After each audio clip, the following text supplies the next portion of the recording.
Washington राज्य के Seoul शहर के एक होटल से एक रैली नाम का आदमी बाहर निकलता है, लेकिन काफी बरसात आ रही होती है। उसे पता चलता है कि उसके आसपास कोई है जो उसे नुकसान पहुंचाना चाहता है और वो वहां से भागता है और जान बचाने की कोशिश करता है। और थोड़ी देर में हम पाते हैं एक वैम्पायर उसे हाथ में काट लेता है। उसके हाथ में काटे जाने की वजह से उस वैम्पायर का जहर उसके अंदर फैल जाता है। उसे बेहद दर्द हो रहा होता है। अगले सीन में हम देखते हैं कि एक गार्डन के अंदर बेला और एडवर्ड बैठे होते हैं और वहाँ बेला ये पूछती है कि तुम मुझे कब वैम्पायर बनाओगे। मैं चाहती हूँ कि तुम जितना जल्दी हो सके मुझे उतना जल्दी वैम्पायर बना दो, जिससे कि मैं तुम्हारी फैमिली में एडजस्ट हो सकूं। लेकिन एडवर्ड मना करता है कि वैम्पायर बनना कोई अच्छी बात नहीं है बेला। वैम्पायर को हर समय खून की जरूरत पड़ती है और उन्हें लोगों को मारना ही पड़ता है, और मैं नहीं चाहता कि मैं तुम्हें एक दरिंदा बना दूं। और फिर थोड़ी देर में एडवर्ड बेला को कार में बैठा उसके पिता चार्ली के पास छोड़ देता है। लेकिन हमें ये पता था कि चार्ली बेला के पिता होने के साथ साथ पुलिस में अफसर भी थे। उनके पास रैली नाम के आदमी की गायब होने की रिपोर्ट आती है। एडवर्ड बेला से कहता है उसने बेला के लिए 2 टिकटें फिनिक्स शहर के लिए बुक कर ली हैं और वो चाहता है कि ग्रेजुएशन होने से पहले बेला अपनी माँ से मिल ले, क्योंकि ग्रेजुएशन के बाद वो अपनी माँ से मिल पाए या नहीं, इसलिए वो 2 टिकट फिनिक्स शहर की बुक कर लेता है। बेला के पिता चार्ली भी इस बात से काफी खुश होते हैं कि एडवर्ड को बेला की बहुत फिक्र रहती है। वहाँ से एडवर्ड और बेला फिनिक्स शहर की ओर रवाना हो जाते हैं उसकी माँ के पास जाने के लिए। उसकी माँ बेला को देख के बहुत खुश होती है और साथ ही वो ये देखती है कि एडवर्ड एक बहुत अच्छा लड़का है जो बेला के लिए बहुत सही रहेगा। उसकी माँ बर्थडे गिफ्ट के लिए अपनी बेला को एक ब्लैंकेट गिफ्ट करती है। इस बात से खुश होकर बेला अपनी माँ के गले लग जाती है। अगले सीन में हमें पता चलता है कि पूरी कार्लाइल फैमिली एक जंगल में होती है, क्योंकि उन्हें किसी दूसरे वैम्पायर के होने का पता चलता है और वो सभी उसे ढूंढने के लिए जंगल में भटक रहे होते हैं। लेकिन तभी हम देखते हैं कि वहाँ से भेड़ियों का इलाका शुरू हो जाता है और तभी एक भेड़िया आके एमे को पकड़ लेता है और कहता है कि यह इलाका भेड़ियों का है और तुम्हें इधर नहीं आना चाहिए। दूसरे सीन में हम देखते हैं बेला और एडवर्ड वापस से अपने शहर आ चुके होते हैं और अपने स्कूल पहुँचते हैं। वहाँ उन्हें जैकब मिलता है। जैकब को देखकर एडवर्ड को काफी गुस्सा आती है, क्योंकि वो जैकब ही है जो कि बेला का एक तरीके से काफी अच्छा दोस्त है और उसे पाने की बार बार कोशिश करता रहता है। एडवर्ड जैकब से आके पूछता है कि तुम यहाँ क्यों आए हो, तो जैकब उससे कहता है कि शायद तुम अपना समझौता भूल गए हो। एडवर्ड, मैं जानता हूँ तुम बेला को वैम्पायर में बदलना चाहते हो। और जैकब बेला का हाथ चेक करता है। चूंकि उसे वहाँ कोई निशान नहीं मिलता है, उससे वो जान जाता है कि एडवर्ड ने अभी तक बेला को वैम्पायर नहीं बनाया है। लेकिन जैकब को एडवर्ड बिल्कुल भी पसंद नहीं होता है और वो कहता है मुझे बेला से कुछ बात करनी है। वहाँ पर बेला एडवर्ड से कहती है कि तुम टेंशन मत लो, जैकब ने हमेशा मेरा ख्याल ही रखा है। अभी ये मुझसे मिलने आया है और मुझे इसके साथ जाने दो। और वो एडवर्ड की आंखों के सामने से जैकब के साथ चली जाती है। जैकब बेला को लेके अपने घर आया होता है और पूरी फैमिली के साथ मिलवाता है। वहाँ जैकब के सारे दोस्त भी होते हैं और वो बेला को यहाँ पाकर खुश भी हो जाते हैं। वहीं बातों बातों में जैकब बेला से कहता है कि वो उससे प्यार करता है और वो नहीं चाहता कि बेला एक वैम्पायर से शादी करे, और बल्कि वो चाहता है कि बेला उससे शादी कर ले और वो जिंदगी भर उसका साथ दे सके और उसे एडवर्ड से भी ज्यादा प्यार दे सके। दूसरी तरफ हम देखते हैं रैनी नाम का व्यक्ति जो गायब हो चुका था अब एक वैम्पायर बन चुका है और वो बेला के घर आता है, उसके कपड़ों को सूंघने लगता है। तभी हम देखते हैं इस बात का पता एडवर्ड को चल जाता है अपनी माइंड रीडिंग क्षमताओं के कारण, और एडवर्ड भी बेला के घर पीछे से आता है। और जब एडवर्ड बेला को घर पे पाता है तो उसका मन शांत होता है, लेकिन उसे बेला की काफी चिंता हो रही थी। और एडवर्ड बेला से पूछता है कि यहाँ पर कोई आया था क्या बेला, लेकिन बेला कहती है कि यहाँ पर तो कोई भी नहीं आया था। लेकिन एडवर्ड को एक तरह के विजन आते हैं। चूंकि एडवर्ड माइंड रीड कर सकता था, उसे पता चल जाता है कि यहाँ पर जरूर कोई ना कोई आया था और वो बेला की खुशबू पहचान कर अपने साथ लेके गया है। यह बात एडवर्ड पूरी कार्लाइन फैमिली में डिस्क्लोज करता है और उन्हें बताता है कि यहाँ जरूर कोई ना कोई बुरा वैम्पायर आया था जिसे बेला की तलाश थी। दूसरे सीन में हम देखते हैं सभी ये डिसाइड करते हैं कि हमें बेला की सुरक्षा करनी पड़ेगी। इस बात का पता एक्चुअली में जैकब को भी चल जाता है और वो कहता है कि ये उसकी जिम्मेदारी है। और इस पर एडवर्ड बोलता है कि नहीं, मैं उसकी सुरक्षा की जिम्मेदारी लूंगा,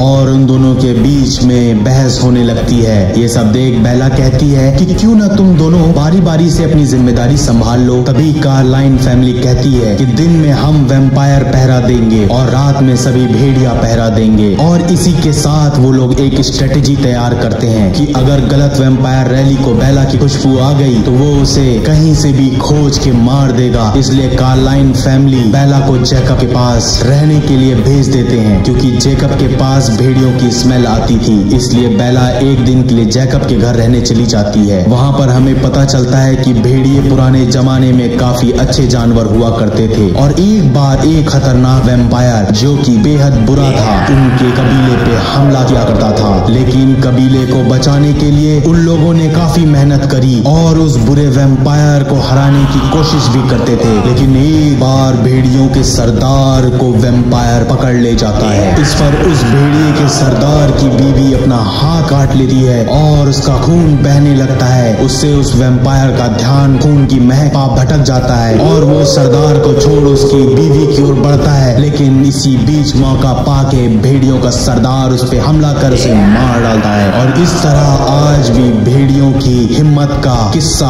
प्रसिद्ध है। दूसरे सीन में हम देखते हैं बेला और जैकब, इन दोनों के बीच में एक छोटी सी लव स्टोरी क्रिएट होने लगती है। और वहाँ पर जैकब बेला को किस करने की कोशिश भी करता है। बेला को ये बात पसंद नहीं आती है और वो जैकब को जोर से मुक्का मारती है। चूंकि जैकब एक भेड़िया था तो उसके शरीर पे तो कोई असर नहीं होता है, उल्टा बेला का ही हाथ टूट जाता है। जब ये बात एडवर्ड को पता चलती है तो एडवर्ड इस बात से काफी गुस्सा होता है और वो जैकब से लड़ने पहुंच जाता है। उससे कहता है कि आखिर तुमने ऐसा क्यों किया, तुम्हें कोई हक नहीं है, तुमने बेला को किस कैसे किया, तुम्हारी इस करतूत की वजह से बेला का हाथ भी टूट गया है, मुझे ये बात बिल्कुल भी पसंद नहीं आई। फिर एडवर्ड बेला को अपने घर लेके पहुंचता है। डॉक्टर कार्लाइन बेला के हाथ में पट्टी बांधते हैं और उससे पूछते हैं कि वहाँ क्या हुआ था। तो बेला कहती है आज मैंने एक भेड़िए को मारा था तो उससे मेरा ही हाथ टूट गया। तो वहीं पर रोजली भी बैठी होती है। रोजली वहाँ से उठकर चले जाने लगती है। तो बेला उसके पास जाकर पूछती है कि रोजली आखिर तुम्हारी प्रॉब्लम क्या है, जब भी मैं तुमसे बात करती हूँ या कहीं बैठने जाती हूँ तुम वहाँ से उठकर चली जाती हो, आखिर तुम मुझसे चाहती क्या हो, प्लीज कुछ तो बताओ। तो रोजली बताती है कि तुम अभी इंसान हो, तुम्हारे पास एक चॉइस है कि तुम वैम्पायर बनो कि नहीं। जब मैं जवान थी तो मेरे पास कोई चॉइस नहीं थी। मैं एक बंदा जिसका नाम ल्यूसोंग था उससे काफी प्यार किया करती थी, लेकिन ल्यूसोंग का चाल चलन काफी खराब था। एक दिन जब वो अपने दोस्तों के साथ दारू पी रहा था तभी वो वहाँ से जा रही थी तो उसने मुझे बुला लिया और मेरे साथ जबरदस्ती करने लगा। उसके सारे दोस्तों ने मेरे साथ बदतमीजी की और मुझे रोड पे मरता हुआ छोड़ दिया। तब डॉक्टर कार्लाइन वहाँ से गुजर रहे थे और उन्होंने मुझे देखकर मेरी हालत पे दया खाकर मुझे बचाया और मुझे एक वैम्पायर बनाया। उसके बाद मैंने उन सब से चुन चुन के अपना बदला लिया और उन्हें तड़पा तड़पा कर मारा। बेला को पूरी बात जानकर काफी हैरानी हो रही थी। और अगले सीन में हम देखते हैं कि सिटॉन शहर में जहाँ रैली एक वैम्पायर बन चुका था और दूसरे लोगों पे हमला कर उन्हें काट रहा था, उन्हें काट काट कर वो वैम्पायर की एक आर्मी तैयार कर रहा था। तभी हम देखते हैं वहाँ पर वॉल्ट्री ग्रुप आता है और उसको रोकने की बजाय उसे सपोर्ट कर रहा होता है। इसे बनाने दो वैम्पायर्स की आर्मी, क्योंकि वॉल्ट्री ग्रुप ही कार्लाइन फैमिली को पसंद नहीं करता। क्योंकि वॉल्ट्री ने जब एडवर्ड को उसके ग्रुप में शामिल होने के लिए कहा तो एडवर्ड ने मना कर दिया था। यही रीजन था कि वॉल्ट्री ग्रुप के लोग चाहते थे, लेकिन कार्लाइन फैमिली के जिंदा हो रहते ये सब मुमकिन नहीं था। इसलिए वह ये सोचता था कि क्यों न ये काम इस नए वैम्पायर द्वारा ही करा दिया जाए और वो ही इनका रास्ता साफ कर दे। और दूसरी तरफ स्कूल में ग्रेजुएशन प्रोग्राम हो रहा होता है। उस ग्रेजुएशन प्रोग्राम में हम देखते हैं कि बेला एक ग्रेजुएट हो चुकी होती है। इसी बात से काफी खुश होकर एलिस अपने घर पर एक पार्टी देती है, सारे फ्रेंड्स को इनवाइट करती है। रात को हम देखते हैं वहाँ पर जैकब भी आया हुआ होता है। बेला और जैकब बात कर ही रहे होते हैं कि एलिस को एक विजन आता है। उस विजन में उसे यह पता चलता है कि उस बुरे वैम्पायर रैली ने बेला की खुशबू सूंघ ली है और बेला को मारने के लिए 4 दिनों में आने वाला है। यह बात एलिस पूरी कार्लाइन फैमिली को बताती है और पूरी कार्लाइन फैमिली ये डिसाइड करती है कि अब हमें उनके खिलाफ से लड़ने के लिए काफी अच्छी ट्रेनिंग करनी पड़ेगी, क्योंकि अगर अब कार्लाइन फैमिली ट्रेनिंग नहीं करेंगे तो वह बुरा वैम्पायर रैली और उसकी टीम आकर बेला को भी मार देंगे और साथ ही साथ हम अच्छे वैम्पायर को भी मार देंगे। तभी ये सारी बात जैकब भी सुन लेता है और वो उन्हें कहता है कि इसमें वो कार्लाइन फैमिली की मदद करना चाहता है। मैं समझता हूँ कि बुरे वैम्पायर्स की तादाद बहुत ज्यादा है और वो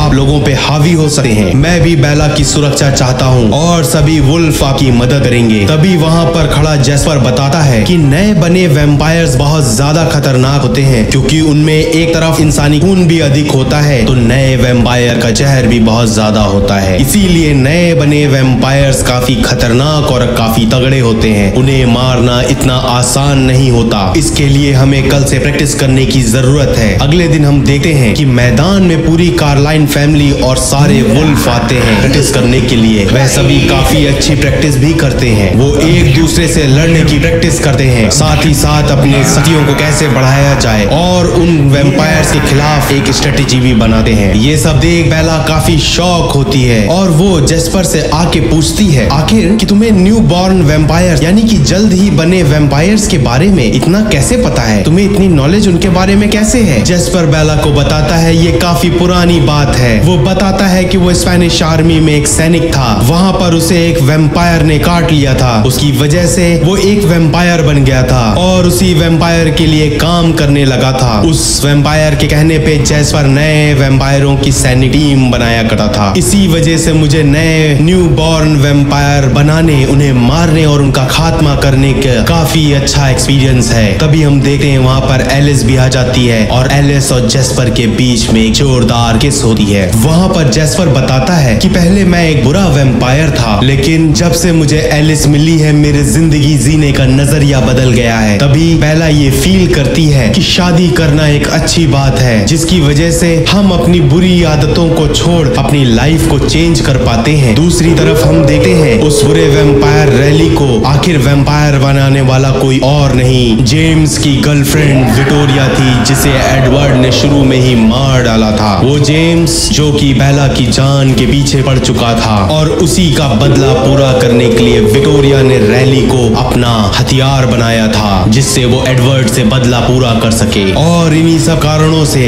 विक्टोरिया नए वैम्पायर की पूरी एक आर्मी तैयार कर रही थी, जिससे वो कार्लाइन फैमिली का खात्मा कर दे, साथ ही साथ एडवर्ड के प्यार यानी बेला को भी मार दे और जिससे जेम्स का बदला पूरा हो सके। दूसरी तरफ हम देखते हैं कि एडवर्ड जैकब से कहता है कि तुम बेला को लेकर एक ऊंची पहाड़ी पे चले जाओ, जिससे उन वैम्पायर्स को बेला की स्मेल ना सके और वो उन्हें ढूंढ ना पाए। इसलिए जैकब बेला को ऊंची पहाड़ी पे लेके जाता है। चूंकि एडवर्ड एक वैम्पायर होता है, इसलिए वो उस पहाड़ी की सबसे ऊंची चोटी पे पहुंच जाता है। हम देखते हैं कि रात में उस पहाड़ी पर बर्फीली हवाएं चलती हैं, क्योंकि एडवर्ड एक वैम्पायर होता है इसलिए उसमें कोई असर नहीं होता है। साथ ही जैकब एक वुल्फ होता है, इसलिए उसका शरीर भी बहुत गर्म होता है, इसलिए उन हवाओं का असर उन दोनों पर ही नहीं हो रहा था। लेकिन बेला एक इंसान होती है और वो ठंड में ठिठुर रही होती है। तभी एडवर्ड बेला से कहता है, मैंने तुम्हें यहाँ ला के बहुत बड़ी गलती कर दी है बेला, मुझे तुम्हें यहाँ नहीं लाना चाहिए था। जिसपे जैकब कहता है कि मेरा शरीर काफी गर्म है, मैं बेला को अपनी गर्मी दे सकता हूँ। जिसपे एडवर्ड को गुस्सा आ जाती है। एडवर्ड और जैकब दोनों ही बेला से प्यार कर रहे होते हैं। वो आपस में लड़ने ही वाले होते हैं कि उन्हें बेला की फिक्र होती है। और देखते ही देखते इन बर्फीली हवाओं में बेला ठंड से ठिठुरती जा रही होती है और वो जान जाते हैं कि ये वक्त लड़ाई झगड़े का नहीं है, बल्कि बेला की जान बचाने का है। इस वजह से बेला के ब्लैंकेट में जैकब जाके लेट जाता है और बेला को अपने शरीर की गर्मी देने लगता है। लेकिन जैकब एक भेड़िया होता है और एडवर्ड को ये बात बिल्कुल भी पसंद नहीं आती है। वो दोनों ही एक दूसरे को पसंद नहीं करते हैं, लेकिन बेला की जान बचाने के लिए दोनों ही कुर्बानी देने को तैयार हो जाते हैं किसी भी बात को लेके। बेला चुपचाप आंख बंद करके उन लोगों की बातें सुन रही होती है। वो दोनों बात करते हैं कि अगर तुम मेरे रास्ते में नहीं आए होते तो आज बेला मेरी होती, और यही बात वो एक दूसरों पे इल्जाम लगा रहे होते हैं। और बेला ये जान जाती है कि वो दोनों ही बेला से बेहद प्रेम करते हैं। अगली सुबह हम देखते हैं एडवर्ड बेला को शादी के लिए प्रपोज करता है। तभी पीछे से जैकब सुन लेता है और काफी गुस्सा होकर वहाँ से निकल जाता है। बेला एडवर्ड से कहती है, तुम्हें जैकब के सामने मुझे प्रपोज नहीं करना चाहिए था, क्योंकि जैकब भी मेरा अच्छा दोस्त है और उसने मेरी बुरे समय पे बहुत मदद करी है, और इसलिए मुझे अभी जाके उसे संभालना होगा। और वो भाग के जैकब के पास जाती है, क्योंकि जैकब को बहुत गुस्सा आ रही होती है और वो उसे काबू नहीं कर पा रहा होता है। तो बेला कहती है कि जैकब तुम मुझे किस करो। फिर जैकब बेला को किस करता है और थोड़ी देर में जैकब बेला से कहता है कि तुमने बेला बहुत देर कर दी, काश तुमने ये किस मुझसे पहले मांग ली होती तो आज शायद एडवर्ड एडवर्ड का नामो निशान नहीं होता। दोनों भावुक हो जाते हैं। दूसरी तरफ हम देखते हैं कि वहाँ पर रैली और उसकी पूरी टीम कार्लाइल फैमिली पर हमला करने के लिए तैयार होती है। वहीं कार्लाइल फैमिली भी उनका इंतजार कर रही होती है। जैसे ही वो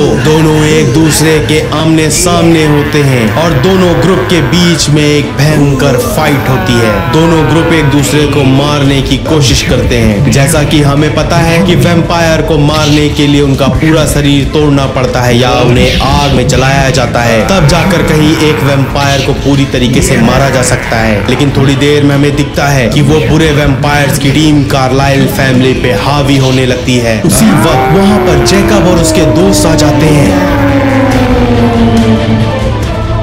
अब भेड़िएपन उन पे बुरी तरीके से टूट पड़ते हैं। रैली की टीम का सफाया होने लगता है। वहीं दूसरी तरफ हम देखते हैं एडवर्ड बेला के साथ होता है उसकी सुरक्षा के लिए। तभी वहां पर रैली आता है। रैली बेला को मारने के लिए आगे बढ़ ही रहा होता है। तभी एडवर्ड रैली से कहता है कि रैली तुम्हें बहकाया गया है, तुम गलत कर रहे हो रैली। रैली के पीछे से विक्टोरिया आती है। विक्टोरिया रैली से कहती है कि तुम मेरा प्यार हो, तुम्हें मेरे प्यार के लिए इस बेला को मारना ही होगा। लेकिन एडवर्ड कहता है कि रैली ये सिर्फ तुमसे अपना काम निकलवाना चाहती है, ये तुमसे प्यार नहीं करती है और तुम्हें एक मोहरा बनाकर यूज कर रही है। लेकिन विक्टोरिया वापस से रैली को भड़का देती है और उससे कहती है तुम बेला को जान से मार दो रैली। और रैली गुस्से में बेला पे हमला करने के लिए आगे बढ़ता है और उसे मारने ही वाला होता है। तभी एडवर्ड बीच में आ जाता है और उससे लड़ने लगता है। दोनों में घमासान युद्ध चल रहा होता है। एडवर्ड मानो थोड़ा कमजोर पड़ रहा था। तभी हम देखते हैं जैकब का एक दोस्त बीच में कूदते हुए आता है और रैली पे भीषण हमला कर देता है। रैली को हारता देख विक्टोरिया वहाँ से भागने लगती है। लेकिन एडवर्ड गुस्से में विक्टोरिया को कहता है कि तुम्हें बेला को मारने का दूसरा मौका नहीं मिलेगा विक्टोरिया। अगर चाहती हो तो तुम आज ही बेला को मार सकती हो, क्योंकि जिस तरीके से मैंने तुम्हारे प्यार जेम्स को मारा था इसका बदला अब तुम दोबारा नहीं ले पाओगी। और विक्टोरिया के कदम रुक जाते हैं। उसे गुस्सा आ जाती है और यही एडवर्ड चाहता था। वो चाहता था कि इसको ना जाने दिया जाए और इन सब बातों से विक्टोरिया बेहद गुस्सा हो जाती है और बेला की ओर मारने के लिए वापस मुड़ती है। लेकिन एडवर्ड मौका पाके विक्टोरिया पे हमला कर देता है। उसी बीच में हम देखते हैं कि रैली दौड़ते हुए एडवर्ड पे हमला करने लगता है और वो दोनों मिलकर एडवर्ड को पकड़ लेते हैं और उसकी गर्दन तोड़ने ही वाले होते हैं। तभी ये सब सीन देखकर बेला का हृदय कांप जाता है और वो खड़ी ये सब देख रही होती है। उसे बिली ब्लैक की वो कहानी याद आती है कि किस तरीके से भेड़ियों के सरदार की जान एक वैम्पायर से बचाने के लिए उस सरदार की बीवी ने अपना हाथ काट कर खून बहा दिया था, जिसकी महक पा वो वैम्पायर उसकी बीवी की ओर मुड़ जाता है। और ये सब सोच तुरंत ही बेला एक पास पड़े नुकीले पत्थर से अपने हाथ में चोट मारती है और अपना हाथ काट लेती है, जिससे उन दोनों वैम्पायर के नाक में खून की महक चली जाती है और जिससे रैली डिस्ट्रैक्ट हो जाता है। डिस्ट्रैक्ट होने की वजह से एडवर्ड को मौका मिल जाता है और वो वहां से विक्टोरिया को तुरंत ही मार डालता है। दूसरी तरफ हम देखते हैं कि जैकब का फ्रेंड रैली पर भीषण हमला कर देता है और दोनों में भयंकर फाइट होती है। इधर मौका लगते ही वो दोनों मिलके रैली का भी खात्मा कर देते हैं। नीचे पूरी कार्लाइन फैमिली उन बुरे वैम्पायर्स का सफाया कर चुकी होती है और बेला और एडवर्ड का इंतजार कर रही होती है। विक्टोरिया के टीम के कुछ ठीक ठाक वैम्पायर कार्लाइल फैमिली से कहती है कि आखिर ये झगड़ा हुआ कैसे, इन बुरे पिचास और तुम में फाइट क्यों हुई। तो वो बताते हैं कि विक्टोरिया एक बुरी वैम्पायर थी। वो जेम्स नाम के एक खतरनाक वैम्पायर जो कि उस शहर में आ गया था और मासूम इंसानों का खून पी रहा था, उसकी गर्लफ्रेंड होती है, उसका प्यार होती है। चूंकि कार्लाइन फैमिली इंसानों पे हमला नहीं करती है इसलिए उसने उस जेम्स नाम के वैम्पायर को समझाया भी था, लेकिन वो वैम्पायर इंसानों का खून करते ही चला जा रहा था, जिसकी वजह से मजबूरन उन्हें उस खतरनाक वैम्पायर जेम्स को मारना पड़ा था। और उसी जेम्स नाम के वैम्पायर का बदला लेने के लिए इस विक्टोरिया नाम की वैम्पायर ने एक आर्मी तैयार करी और हमसे लड़ना चाहती थी, लेकिन हमने इन सब का खात्मा कर दिया है। और हम देखते हैं कि वहां पे वॉल्ट्री ग्रुप के साम्राज्य की जेन आती है और वो कार्लाइन फैमिली से कहती है कि वॉल्ट्री ने कहा था कि जितनी जल्दी हो सके वेला को पिचास बना दो, एक वेम्पायर बना दो। तुम लोगों ने अभी तक उसे एक वेम्पायर नहीं बनाया है। तभी डॉक्टर कार्लाइन वहाँ पर जेन से कहते हैं कि डेट फिक्स हो चुकी है जेन, और वो है 13 अगस्त, और बेला इंसान से वेम्पायर उस दिन जरूर बदल जाएगी। ये सब बात सुनकर वॉल्ट्री ग्रुप की जेन वहाँ से चली जाती है और वो आखिरी वार्निंग देती है कि याद रखना, हम तुम्हें दूसरा मौका नहीं देंगे। और यहाँ पे उनके जीवन में शांति आ जाती है। दूसरे सीन में हम देखते हैं बेला और एडवर्ड किसी बगीचे में होते हैं। वो बातें कर रहे होते हैं कि किस तरीके से वो अपने फ्यूचर की प्लानिंग करेंगे, क्योंकि चूंकि अपडेट फिक्स हो चुकी थी 13 अगस्त जब वो शादी करेंगे। एडवर्ड बेला से कहता है कि हमारी शादी होगी, हनीमून होगा, तभी मैं तुम्हें वेम्पायर बनाऊंगा। वहाँ पर बेला काफी खुश होती है। एडवर्ड बेला को अपनी माँ की अंगूठी देता है और उसे वहीं प्रपोज करता है। दोनों एक दूसरे के प्यार में डूब जाते हैं। दोस्तों कैसी लगी ये स्टोरी हमें लिखना मत भूलिएगा। God bless you and lots of love to my silver Masti family members.